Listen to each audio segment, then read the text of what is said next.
بسم الله الرحمن الرحيم يا أيها الذين آمنوا إذا جاءكم المؤمنات مهاجرات فامتحنوهن سے لے کر بعشم الکوافر تک۔ اے ایمان والو، جب آئیں تمہارے پاس ایمان والی عورتیں وطن چھوڑ کر تو ان کو جانچ لو، اللہ خوب جانتا ہے ان کے ایمان کو۔ پھر اگر جانو کہ وہ ایمان پر ہیں تو مت پھیرو ان کو کافروں کی طرف، نہ یہ عورتیں حلال ہیں ان کافروں کو اور نہ وہ کافر حلال ہیں ان عورتوں کو، اور دے دو ان کافروں کو جو ان کا خرچ ہوا ہو، اور گناہ نہیں تم کو کہ نکاح کر لو اور عورتوں سے جب ان کو دو ان کے مہر، اور نہ رکھو اپنے قبضے میں ناموس کافر عورتوں کے۔ چنانچہ اس حکم کی وجہ سے حضرت عمر رضی اللہ تعالی عنہ نے اپنی دو عورتوں کو طلاق دے دی جو مشرک تھیں، ان میں سے ایک سے معاویہ بن ابی سفیان اور دوسرے سے صفوان بن امیہ نے شادی کی۔ یہ دونوں حضرات بھی اس وقت تک مسلمان نہیں ہوئے تھے۔ پھر حضور صلی اللہ علیہ وسلم مدینہ واپس آ گئے۔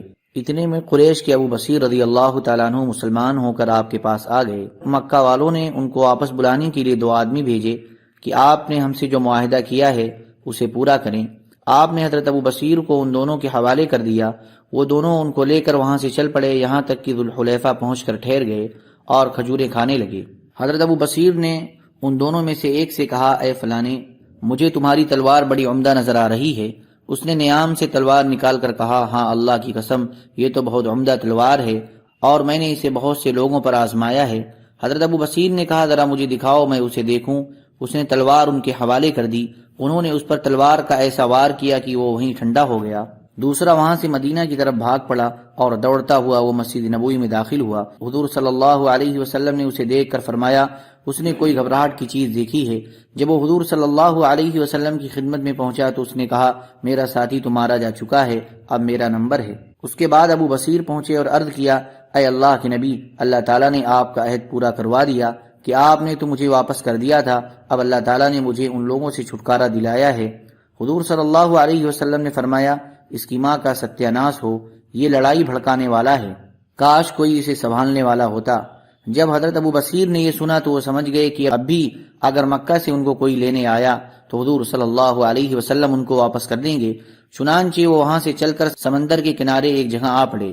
راوی کہتے ہیں کہ حضرت ابو جندل بن سہیل بن عمرو رضی اللہ تعالی عنہ مکہ والوں سے چھوٹ کر حضرت ابو بصیر کے پاس چلے گئے۔ اسی طرح قریش کا جو شخص بھی مسلمان ہوتا وہ حضرت ابو بصیر سے جا ملتا۔ چند روز میں ایک مختصر سی جماعت ہو گئی۔ اللہ کی قسم ان لوگوں کو جب خبر لگتی کہ قریش کا کوئی تجارتی قافلہ ملک شام جا رہا ہے تو اس پر ٹوٹ پڑتے، ان کو قتل کر دیتے اور ان کا مال لے لیتے، حتیٰ کہ کفار قریش نے پریشان ہو کر حضور صلی اللہ علیہ وسلم کی خدمت میں اللہ تعالیٰ کا اور رشتہ داری کا واسطہ دے کر آدمی بھیجا کہ اس بیسری جماعت کو آپ اپنے پاس بلا لیں تاکہ یہ معاہدے میں داخل ہو جائیں اور ہمارے لیے آنے جانے کا راستہ کھلے، اور اس کے بعد جو بھی آپ کے پاس آئے گا اسے امن ہے، ہم اسے واپس نہ لیں گے۔ چنانچہ حضور صلی اللہ علیہ وسلم نے آدمی بھیج کر ان کو مدینہ بلوایا۔ اس پر اللہ تعالیٰ نے یہ آیت نازل فرمائی، وَهُوَ الَّذِي كَفَّ أَيْدِيَهُمْ عَنكُمْ وَأَيْدِيَكُمْ عَنْهُمْ بِبَطْنِ مَكَّةَ مِنْ بَعْدِ أَنْ أَظْفَرَكُمْ عَلَيْهِمْ سے لے کر الحمیۃ حمیۃ الجاہلیہ تک، اور وہی ہے جس نے روک رکھا ان کے ہاتھوں کو تم سے اور تمہارے ہاتھوں کو ان سے بیچ شہر مکہ کے، بعد اس کے کہ تمہارے ہاتھ لگا دیا ان کو، سے لے کر اللہ تعالیٰ کے اس فرمان تک، جب رکھی منکروں نے اپنے دلوں میں قد نادانی کی ضد۔ ان کافروں کی ضد یہ تھی کہ انہوں نے نہ تو حضور صلی اللہ علیہ وسلم کے نبی ہونے کا اقرار کیا اور نہ بسم اللہ الرحمن الرحیم لکھے جانے کو مانا، اور مسلمانوں کے اور بیت اللہ کے درمیان رکاوٹ بن گئے۔ حضرت عروہ رضی اللہ تعالیٰ عنہ بیان فرماتے ہیں کہ صلح حدیبیہ کے موقع پر حضور صلی اللہ علیہ وسلم کے حدیبیہ میں قیام فرمانی کی وجہ سے قریش گھبرا گئے۔ حضور صلی اللہ علیہ وسلم نے مناسب سمجھا کہ اپنے صحابہ میں سے کسی کو قریش کے پاس بھیجیں۔ چنانچہ آپ نے قریش کے پاس بھیجنے کے لیے حضرت عمر بن خطاب رضی اللہ تعالیٰ عنہ کو بلایا۔ انہوں نے عرض کیا، یا رسول اللہ، آپ کے ارشاد پر عمل کرنے سے مجھے انکار نہیں ہے، لیکن میں اہل مکہ کے نزدیک سب سے زیادہ مبغوض ہوں۔ اگر انہوں نے مجھے کوئی تکلیف پہنچائی تو مکہ میں میرے خاندان بنو کام میں سے ایسا کوئی نہیں ہے جو میرا دفاع کرے اور میری وجہ سے ناراض ہو۔ آپ حضرت عثمان کو بھیج دیں کیونکہ ان کا خاندان مکہ میں ہے، تو جو پیغام آپ بھیجنا چاہتے ہیں وہ اہل مکہ کو پہنچا دیں۔ چنانچہ حضور صلی اللہ علیہ وسلم نے حضرت عثمان بن عفان رضی اللہ تعالیٰ عنہ کو بلا کر قریش کی طرف بھیجا اور ان سے فرمایا کہ انہیں یہ بتا دو کہ ہم کسی سے لڑنے کے لیے نہیں آئے ہیں، ہم تو صرف عمرہ کرنے آئے ہیں اور ان کو اسلام کی طرف دعوت دینا۔ اور آپ نے حضرت عثمان کو یہ بھی حکم دیا کہ مکہ میں جو مومن مرد اور عورتیں ہیں، حضرت عثمان ان کے پاس جا کر ان کو فتح کی خوشخبری سنا دیں اور ان کو بتا دیں کہ اللہ تعالیٰ عن قریب مکہ میں اپنے دین کو ایسا غالب کر دیں گے کہ پھر کسی کو اپنا ایمان چھپانے کی ضرورت نہیں رہے گی۔ یہ خوشخبری دے کر آپ مکہ کے کمزور مسلمانوں کو ایمان پر جمانا چاہتے تھے۔ راوی کہتے ہیں کہ حضرت عثمان رضی اللہ تعالیٰ عنہ تشریف لے گئے۔ مکہ کے راستے مقام بلدہ میں ان کا قریش کی ایک جماعت پر گزر ہوا۔ قریش نے پوچھا کہاں جا رہے ہو؟ انہوں نے کہا کہ حضور صلی اللہ علیہ وسلم نے مجھے تمہارے پاس بھیجا ہے تاکہ میں تمہیں اللہ تعالیٰ کی طرف اور اسلام کی طرف دعوت دوں اور تمہیں بتا دوں کہ ہم کسی سے لڑنے نہیں آئے ہیں، ہم تو صرف عمرہ کرنے کے لیے آئے ہیں، جیسے حضور صلی اللہ علیہ وسلم نے فرمایا تھا۔ انہوں نے ویسے ہی ان کو دعوت دی۔ انہوں نے کہا ہم نے آپ کی بات سن لی، جاؤ اپنا کام کرو۔ ابان بن سعید بن عاص نے کھڑے ہو کر حضرت عثمان کا استقبال کیا اور ان کو اپنی پناہ میں لے لیا اور اپنی گھوڑے کی زین کسی اور حضرت عثمان کو اپنے گھوڑے پر آگے بٹھا کر مکہ لے گئے۔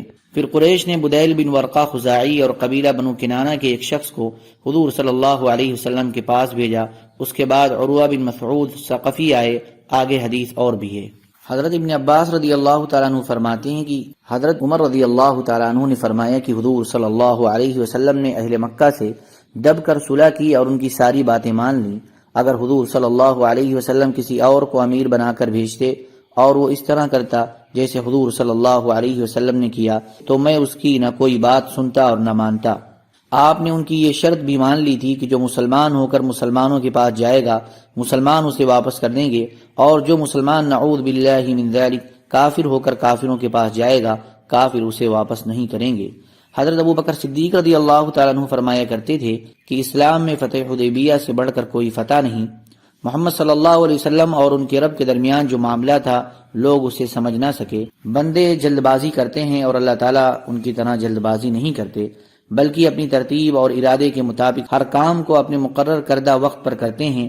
یہ منظر بھی میرے سامنے ہے کہ حجۃ الوداع کے موقع پر حضرت سہیل بن عمرو قربان گاہ میں کھڑے ہو کر قربانی کی اونٹنیاں حضور صلی اللہ علیہ وسلم کے قریب کر رہے تھے اور حضور صلی اللہ علیہ وسلم ان کو اپنے ہاتھ سے ذبح کر رہے تھے۔